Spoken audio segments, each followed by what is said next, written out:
The Fever need to be the adults in the room and sit Caitlin Clark. Indianapolis, the fury at the refs and opposing WNBA players was misplaced.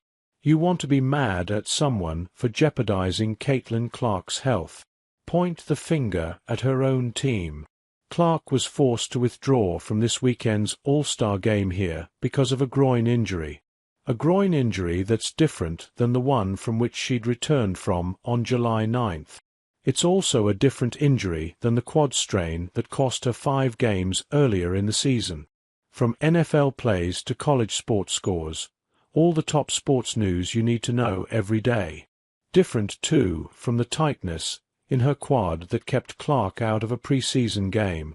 I am incredibly sad and disappointed to say I can't participate in the three-point contest or the All-Star game. Clark, selected as an All-Star captain along with Nafisa Collier, said in a statement released by the Indiana Fever, "I have to rest my body. It's clear she should have done so long before now after not missing a single game in her 4 years at Iowa and first year in the WNBA. Clark has already missed 11 games this season.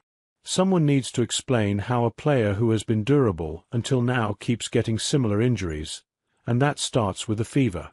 Is it possible that Clark's quad injury didn't contribute to her groin injury, and the first groin injury didn't contribute to the second groin injury? Sure. But that's an awful lot of coincidences. More likely Clark came back too soon and, whether consciously or not, was compensating for one injury, thereby making her susceptible to the next, and that's on the Fever. Clark is, as everyone knows, hyper-competitive.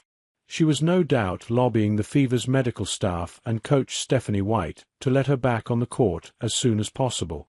Younger athletes, heck, all young people also often think they're invincible, and the 23-year-old Clark might have believed she was ready to return. But injured athletes often need to be saved from themselves, particularly with injuries that can seem healed when they're not. Anyone who's watched Clark play since the quad injury could see something was off. She played well in the first 2 games back and then began struggling. Her scoring is down, as is her completion rate. Most notably, she's just 7 of 49 from three-point range in her last 7 games, including 2 offers. After a career of being the human version of a popper shot, she suddenly became average. That's not just somebody who's trying to get their timing back. Something was off, and someone should have stepped in to get her off the floor. Again, Clark no doubt wants to play, and probably feels as if she's invincible. We've all been there. Clark also knows people often pay a lot of money to watch her play, not sit the bench, and her presence on the floor translates into ratings.